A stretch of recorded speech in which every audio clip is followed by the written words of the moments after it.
Comment faire qu'une personne évitante se sente assez en sécurité pour vous aimer? Avant tout, comprenons une réalité. Toutes les personnes n'ont pas été élevées avec tendresse et affection. Si vous avez grandi dans un environnement aimant, il peut être difficile de comprendre que d'autres ont appris très tôt à se protéger émotionnellement pour survivre. Les personnes évitantes réagissent différemment parce qu'elles ont été éduquées différemment. Une personne évitante a tendance à maintenir une distance émotionnelle, non pas par manque d'intérêt, mais par protection. Elle a appris que s'ouvrir peut être dangereux, alors elle préfère rester dans sa zone de confort, même si cela signifie passer à côté de relations profondes. Mais elle aussi a besoin d'amour et de connexion. Simplement, elle a besoin que cet amour lui soit présenté d'une manière qui ne déclenche pas ses alarmes internes. Aujourd'hui, nous allons parler de comment créer cette prévisibilité rassurante sans suffoquer, comment communiquer votre intérêt sans activer ses défenses, comment respecter ses limites tout en vous rapprochant, comment construire la confiance petit à petit, et enfin, comment reconnaître les signes qui montrent que ça fonctionne. Ces techniques ne sont pas de la manipulation, c'est comprendre sa psychologie pour créer un environnement où elle peut enfin se permettre d'être vulnérable avec vous. Commençons par la base de tout. Créer une sécurité émotionnelle. Et cela passe d'abord par quelque chose que beaucoup négligent, la prévisibilité. Pour une personne évitante, l'imprévisibilité équivaut au chaos émotionnel. Son cerveau interprète les surprises, même positives, comme des menaces potentielles. C'est pourquoi créer une routine rassurante est votre première mission. Maintenir des routines de contact sans pressionner. Commencez par établir un rythme de communication régulier mais léger. Au lieu d'envoyer des messages sporadiques et intenses, optez pour des contacts brefs mais constants. Par exemple, un simple « bon matin » tous les jours à la même heure, sans attendre de longues réponses en retour. L'erreur commune est de vouloir compenser les silences par des messages plus longs ou plus fréquents. Résistez à cette impulsion. Une personne évitante préfère recevoir 3 messages courts sur 3 jours plutôt qu'un long message émotionnel. Respectez aussi ses horaires. Si elle répond généralement le soir, n'envoyez pas de messages urgents en pleine journée. Cette prévisibilité temporelle la rassure et lui donne le contrôle sur le moment où elle s'engage émotionnellement. Une fois que vous avez établi ce rythme, l'étape suivante consiste à être consistant dans vos actions quotidiennes. La consistance se construit dans les détails. Si vous dites que vous allez appeler, appelez. Si vous proposez de faire quelque chose ensemble, tenez parole. Pour une personne évitante, ces petites promesses tenues valent plus que de grandes déclarations d'amour. Créez des micro-rituels. Toujours lui souhaiter bonne chance avant ses réunions importantes, partager un article intéressant le vendredi ou simplement demander comment s'est passée sa journée avant de parler de la vôtre. Ces actions doivent sembler naturelles, jamais forcées.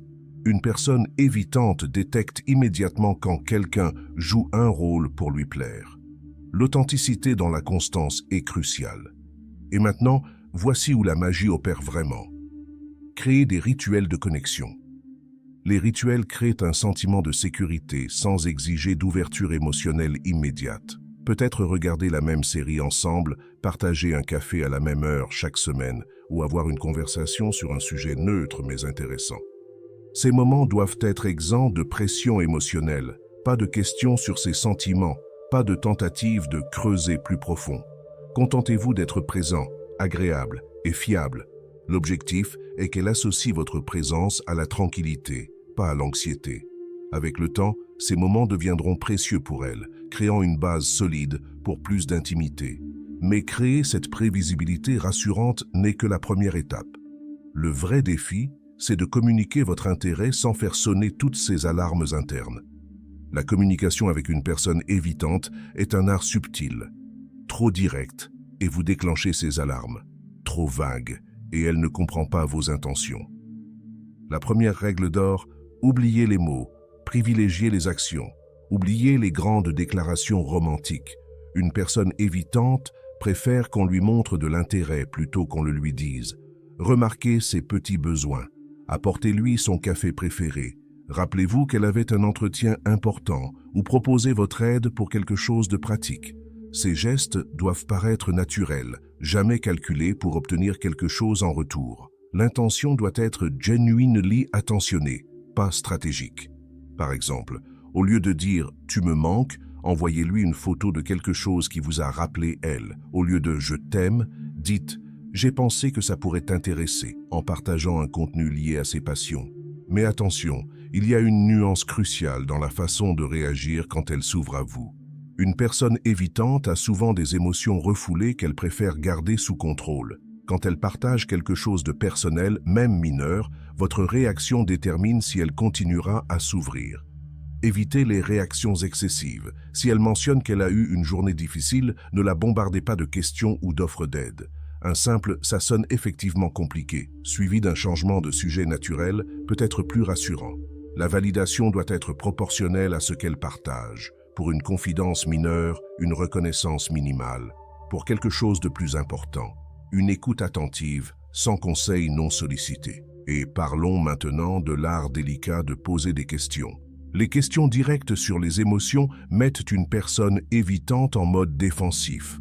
Au lieu de « comment tu te sens ?» demandez « comment ça s'est passé ?» au lieu de « tu m'aimes ?» Swing, observez ses actions et ses choix.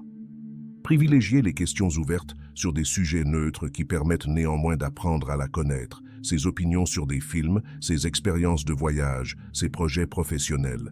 Quand elle répond, écoutez vraiment sans préparer votre prochaine question. Les personnes évitantes sont expertes pour détecter quand on les écoute avec un agenda caché. Maintenant, voici quelque chose de concret qui peut changer la donne. Votre façon de parler détermine si elle se sent en sécurité ou menacée. Évitez les phrases qui créent de la pression comme « il faut qu'on parle » ou « où va notre relation ?» Ces mots déclenchent immédiatement ses défenses. À la place, utilisez un langage qui lui laisse le contrôle et la liberté de choix. Maintenant que nous avons établi cette base de communication sécurisante, nous arrivons à l'étape la plus délicate, construire une proximité respectueuse. Car il ne suffit pas de créer de la sécurité. Il faut aussi savoir naviguer entre ces limites tout en continuant à vous rapprocher. Le paradoxe d'une personne évitante, c'est qu'elle a besoin d'espace pour se sentir en sécurité, mais elle a aussi besoin de savoir que vous ne disparaîtrez pas quand elle prend cet espace. C'est un équilibre délicat qui demande beaucoup de finesse. Il faut comprendre quelque chose d'essentiel. Son besoin d'espace n'est pas personnel contre vous. C'est sa façon de gérer l'intensité émotionnelle qu'elle ressent. Quand les sentiments deviennent trop forts, sa réaction instinctive est de prendre du recul pour retrouver son équilibre. Si vous interprétez cela comme du rejet et que vous réagissez avec colère ou manipulation émotionnelle, vous confirmez exactement ce qu'elle craignait, que l'intimité mène à la souffrance. Quand une personne évitante dit qu'elle a besoin d'espace, votre première réaction détermine tout. La plupart des gens paniquent et soit deviennent collants, soit se vexent et partent. Les deux réactions confirment ses pires craintes. La bonne réaction, respecter sa demande sans drama. Un simple « bien sûr, prends ton temps » suivi d'un retrait gracieux. Pas de questions sur la durée, pas de négociation, pas de culpabilisation, juste du respect. Mais attention, respecter ne signifie pas disparaître complètement. Vous pouvez maintenir une présence légère, un message neutre de temps en temps, partager quelque chose d'intéressant sans attendre de réponse ou simplement continuer votre vie normalement sans faire du drama. L'erreur fatale serait d'interpréter son besoin d'espace comme du rejet. Pour elle, c'est souvent le contraire. Elle s'éloigne parce qu'elle commence à ressentir quelque chose et a besoin de traiter ses émotions en sécurité. Observez ces signaux non-verbaux. Une personne évitante communique souvent plus par ses actions que par ses mots. Si elle vous répond rapidement après une période de distance, c'est bon signe. Si elle initie le contact après vous avoir demandé de l'espace, c'est encore mieux. Le secret, c'est de devenir prévisible dans votre respect de ses limites. Quand elle sait qu'elle peut compter sur vous pour respecter ses besoins sans faire d'histoire, elle commence à baisser sa garde. Parfois, elle va tester vos limites inconsciemment. Elle pourrait devenir distante juste pour voir si vous allez paniquer ou rester stable. Ces tests ne sont pas malveillants, c'est sa façon de vérifier si vous êtes vraiment différent des autres. Votre réaction à ces moments définit la trajectoire de votre relation. Restez calme, cohérent et patient. Montrez-lui par vos actions que vous comprenez son fonctionnement et que vous ne le prenez pas personnellement. Maintenant, parlons de quelque chose de crucial. Comment offrir votre soutien sans l'étouffer? Une personne évitante veut de l'aide, mais seulement quand elle la demande, et seulement de la façon dont elle la demande. Au lieu de dire « dis-moi ce qui ne va pas, essayez, je suis là si tu as besoin ». Au lieu de proposer des solutions non sollicitées, contentez-vous d'écouter et de valider ses sentiments. Votre présence stable vaut souvent plus que vos conseils. Et voici le point le plus important de cette section. Maintenir la connexion pendant ces périodes de retrait. C'est là que la plupart des gens échouent. Ils interprètent le silence comme de l'indifférence et soit insistent, soit abandonnent. La stratégie gagnante, continuez à vivre votre vie positivement. Partagez occasionnellement des choses intéressantes sans attendre de réponse. Montrez que vous n'êtes ni désespéré ni rancunier. Cette stabilité émotionnelle est magnétique pour une personne évitante. Une fois que vous maîtrisez cet art du respect des limites, vous pouvez commencer à construire la confiance de manière plus profonde. Et c'est là que les choses deviennent vraiment intéressantes. La confiance, pour une personne évitante, ne se construit pas avec de grands gestes ou des déclarations passionnées. Elle se construit petit à petit avec des preuves concrètes et répétées que vous êtes fiable et sûr. Voici une stratégie contre-intuitive mais très efficace. Partagez vos propres vulnérabilités en premier. Mais attention, pas vos traumas les plus profonds dès le départ.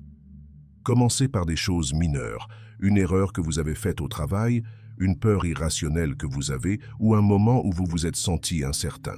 L'objectif n'est pas de créer un lien par la souffrance partagée, mais de lui montrer que la vulnérabilité peut être sûre avec vous. Quand elle voit que vous pouvez être imparfait sans que le monde s'effondre, elle commence à croire qu'elle aussi peut l'être. Beaucoup de personnes évitantes ont grandi dans des environnements où montrer ses faiblesses était utilisé contre elles plus tard. Peut-être que leurs parents utilisaient leur confidence d'enfant comme munition lors de disputes. Ou peut-être qu'ils ont été moqués pour avoir exprimé leur peur. Ces expériences créent une méfiance profonde envers la vulnérabilité elle-même. C'est pourquoi votre réaction à ces premières ouvertures est si cruciale. Elle vous teste, consciemment ou non, pour voir si vous êtes différent des autres. Si vous restez calme, empathique et ne jugez pas, vous commencez à réécrire son histoire sur ce qui arrive quand on se montre vulnérable. Votre réaction à ses propres vulnérabilités est cruciale. Quand elle partage quelque chose de personnel, même mineur, ne dramatisez pas. Ne dites pas « merci de me faire confiance » ou « je suis honoré que tu me dises ça ». Ces réactions, bien qu'intentionnées, mettent trop de pression sur le moment. À la place, réagissez naturellement. Si elle vous raconte une difficulté, écoutez vraiment. Si elle partage une peur, normalisez-la. Si elle admet une erreur, montrez de l'empathie sans jugement.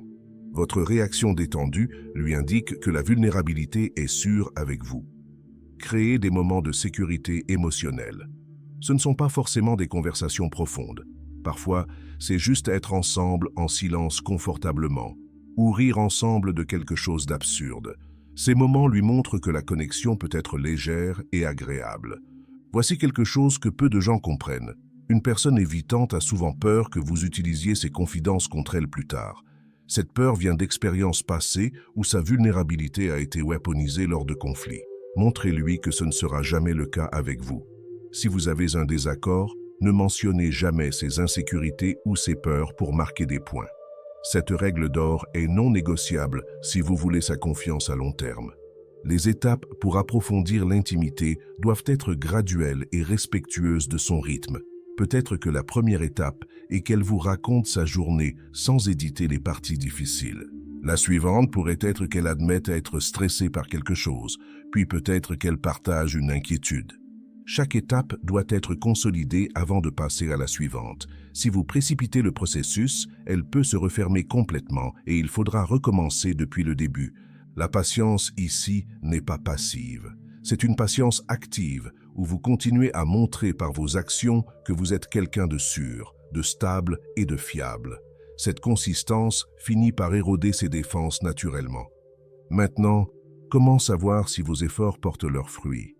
Une personne évitante ne va pas vous dire « je commence à te faire confiance » ou « je me sens plus à l'aise avec toi ». Ces signaux sont beaucoup plus subtils. Elle commence peut-être à répondre plus rapidement à vos messages. Ou elle initie parfois la conversation. Peut-être qu'elle mentionne des détails de sa vie quotidienne qu'elle ne partageait pas avant. Ces petits changements sont énormes pour une personne évitante. Observez si elle commence à inclure des détails émotionnels dans ses récits. Au lieu de dire « le travail était bien », elle pourrait dire « le travail était stressant, mais j'ai géré ». Cette nuance émotionnelle est un signe qu'elle s'ouvre. Parfois, elle peut même commencer à vous taquiner gentiment ou à faire des blagues avec vous. Pour une personne évitante, l'humour partagé est souvent une forme d'intimité plus sûre que les conversations profondes. Elle teste si vous pouvez gérer sa personnalité authentique dans des moments légers avant de vous la montrer dans des moments vulnérables. Attention aussi aux changements dans sa façon de parler de l'avenir. Au début, elle peut éviter de faire des plans à long terme ou parler de vous deux comme une équipe. Quand elle commence à dire « nous » au lieu de « je » ou à mentionner des projets communs, c'est qu'elle vous intègre mentalement dans sa vie de façon plus permanente. Un autre indicateur, elle commence à exprimer des préférences ou des opinions personnelles avec vous. Au lieu de toujours s'adapter à vos choix, elle dit ce qu'elle veut vraiment faire ou manger. Cette affirmation de soi indique qu'elle se sent en sécurité pour être authentique. Faites attention à ses gestes physiques aussi. Une personne évitante qui commence à se sentir en sécurité peut augmenter graduellement le contact physique. Un effleurement de main qui dure une seconde de plus, s'asseoir un peu plus près ou accepter un câlin qu'elle aurait évité avant. Les changements dans ses habitudes de communication sont révélateurs. Si elle commence à partager des photos de sa journée, à vous envoyer des mèmes qu'elle trouve drôles ou à commenter vos stories sur les réseaux sociaux, c'est qu'elle s'investit plus dans la connexion. Mais voici le signe le plus important. Elle commence à vous inclure dans ses plans futurs. Rien de grandiose. Peut-être juste mentionner un film qu'elle aimerait voir avec vous le mois prochain, ou dire qu'elle pense à vous présenter à un ami. Cette projection dans l'avenir indique qu'elle vous voit comme une présence stable dans sa vie. Quand vous remarquez ces signaux positifs, la tentation est de célébrer ou d'accélérer le processus. Résistez à cette impulsion. Reconnaissez ses progrès intérieurement, mais externellement. Continuez votre approche stable et respectueuse. Une personne évitante qui se rend compte qu'elle s'ouvre peut parfois paniquer et prendre du recul temporairement. C'est normal et ne signifie pas que vous avez échoué. C'est souvent le signe qu'elle ressent quelque chose de réel et a besoin de traiter ses émotions. Si cela arrive, revenez à vos stratégies de base, respect, patience et présence stable. Ne prenez pas ce recul comme un rejet personnel. C'est juste sa façon de gérer des sentiments qui l'effrayent. Le moment où vous savez vraiment que ça fonctionne, c'est quand elle commence à vous voir comme un refuge plutôt qu'une menace. Quand sa première réaction face au stress n'est plus de s'isoler complètement, mais de chercher votre présence rassurante, vous avez réussi. Ce processus peut prendre des mois, parfois des années. Mais quand une personne évitante choisit finalement de s'ouvrir à vous, cette connexion est profonde et durable. Elle sait qu'elle a trouvé quelqu'un avec qui la vulnérabilité est sûre, et c'est le plus beau cadeau qu'elle puisse offrir. Rappelez-vous que chaque personne évitante est unique. Certaines ont besoin de plus de temps, d'autres de plus d'espace. Certaines communiquent mieux par action, d'autres finissent par s'ouvrir verbalement. L'important est de rester attentif à ces signaux spécifiques et d'adapter votre approche en conséquence. Ne perdez jamais de vue que derrière cette façade de détachement se cache quelqu'un qui désire profondément être aimé et accepté, mais qui a simplement appris à se protéger différemment. Votre patience et votre compréhension peuvent être les clés qui lui permettent enfin de baisser sa garde et d'accueillir l'amour qu'elle mérite. Si vous avez regardé jusqu'ici, merci vraiment de m'avoir accordé votre temps et votre attention. J'espère que ce contenu vous a aidé à mieux comprendre la psychologie des personnes évitantes et vous a donné des outils concrets pour créer des relations plus saines. Si cette vidéo a résonné avec vous, si elle vous a fait réfléchir ou vous a ému d'une manière ou d'une autre, vous pouvez m'aider en laissant un super thanks. C'est un moyen direct de soutenir ce type de contenu et de m'encourager à continuer à créer des vidéos qui explorent ces sujets importants sur les relations et la psychologie humaine. Votre soutien fait vraiment la différence et me permet de continuer à partager ces analyses approfondies avec vous. Merci encore et à bientôt pour une prochaine vidéo.